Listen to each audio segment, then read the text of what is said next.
무덥고도 무서운 더위가 이제서야 물러간 것 같네요. 정말 힘든 여름이었어요. 그런데 여름이 물러가고 한절기가 오니 몸이 허워하고 기력이 없어서 힘드신 분들이 많으실 거예요.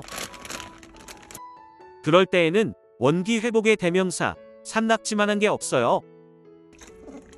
산낙지는 가을과 겨울을 보내기 위해서 살을 찌운 터라 영양이 풍부하고 최고의 맛을 자랑해요. 그야말로 넘버원 보양식이에요.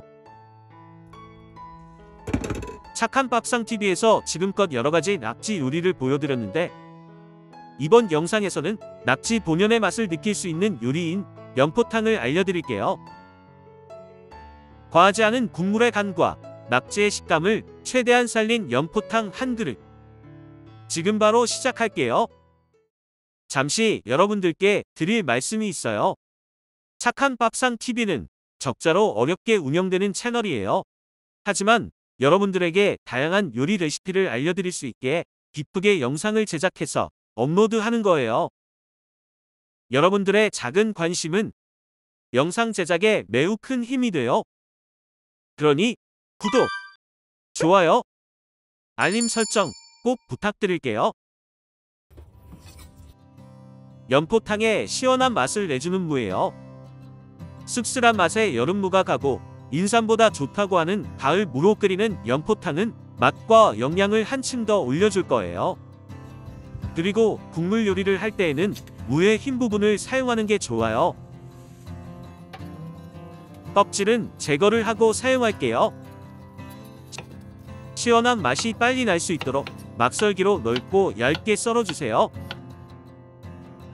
국물 맛을 시원하게 해주는 대파 흰 부분은 많이 넣으면 향이 너무 강하게 나서 조금만 넣어주는 게 좋아요. 청양고추의 매운맛이 식욕을 자극해서 입맛을 올려주고 연포탕 국물 맛을 더 좋게 해줘요. 마늘은 한 알이면 되고요. 연포탕은 국물 맛이 정말 중요하거든요. 그렇기 때문에 다져놓은 마늘이나 상태가 좋지 않은 마늘을 사용하면 국물 맛을 해칠 수 있어요. 그래서 신선한 통마늘을 직접 다져서 사용하면 마늘의 알싸한 맛이 국물 맛을 한층 더 업그레이드 시켜줘요.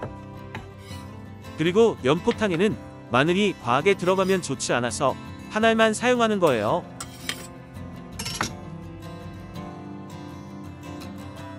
향이 좋은 미나리는 조금이면 되고 잘게 잘라서 준비를 해주세요. 이렇게 무와 미나리, 다진 마늘과 청양고추, 대파 흰 부분이면 들어가는 부재료는 모두 준비가 된 거예요. 이렇게나 간단한 재료로도 연포탕이 가능해요. 연포탕에 들어가는 산낙지는 손질 같은 거는 필요 없고, 이렇게 한 손으로 대가리를 잡고 다른 한 손으로는 다리를 잡아당기면서 이물질 정도만 제거를 해주면 돼요. 그리고 손이 최대한 적게 가야지 싱싱한 산낙지 그대로를 드실 수 있어요. 자, 이렇게 이물질 정도만 제거를 해주면 돼요. 지금부터가 정말 중요해요. 낙지 본연의 맛을 살려서 만드는 연포탕을 알려드릴게요. 낮고 넓은 냄비에 물 700ml를 넣고 불에 올려주세요. 그리고 무만 먼저 넣어주세요. 탈출에 성공한 미나리는 꺼내서 있던 곳에 다시 가둬두고요. 뚜껑을 닫고 끓여줄게요.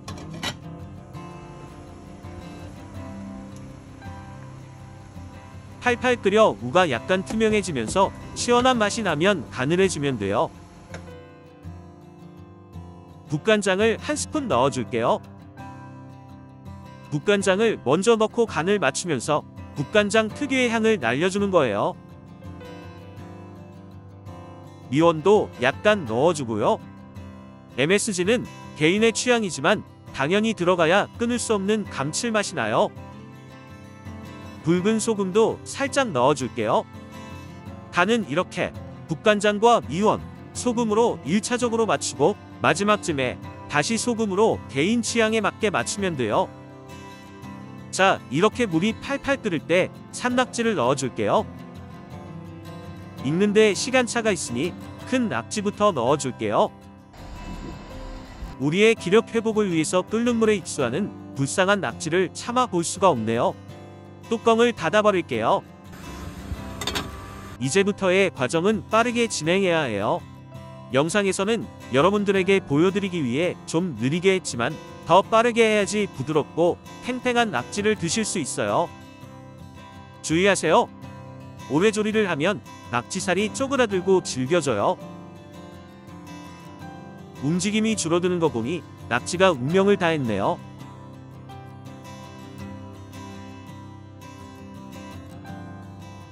물이 다시 끓어오르고 있죠?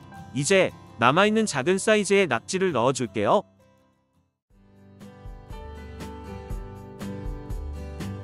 낙지 사이즈가 확연히 달라서 시간차를 두고 넣어주지만 사이즈가 비슷하면 물이 끓을 때 같이 넣어줘도 괜찮아요. 작은 낙지를 넣고 물이 다시 끓어오르기 시작하면 남겨놓은 재료들을 모두 넣어주면 돼요. 지금 넣는 부재료들은 국물과 낙지의 향을 내주기 위한 재료들인데 낙지의 부재료들의 향이 입혀지도록 30초 정도 끓인 후 낙지는 모두 꺼내주세요. 그리고 이 낙지 머리는 취향에 따라 드시면 되는데 저는 낙지 머리를 통으로 드시는 걸 추천드려요. 그래야 낙지의 모든 영양 성분을 남김없이 우리 몸으로 흡수할 수 있어요. 아무래도 큰 건 조금 더 익힌 후 꺼내줄게요. 이런 게 아무것도 아닌 것 같지만 이런 조금의 차이가 맛에서는 큰 차이가 나요. 낙지도 모두 꺼냈으니 이제 최종 국물간을 봐볼게요. 시원하면서 알싸하고 매콤한 국물 맛이 괜찮지만 약간 싱겁네요. 이럴 땐 소금으로 개인 취향에 맞게 간을 맞추면 돼요. 다시 간을 봐볼게요.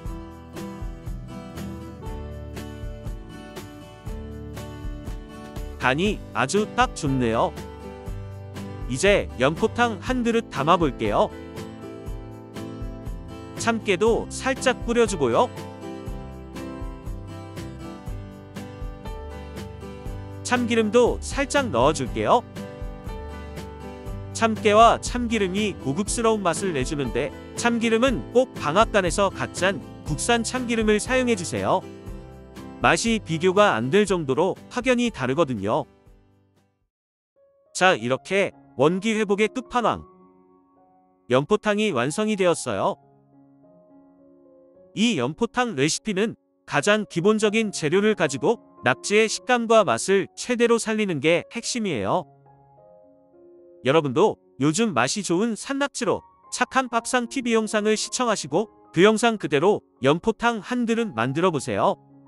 역시나 후회 없는 선택이 될 거예요. 오늘도 긴 영상 시청해주셔서 대단히 감사드려요.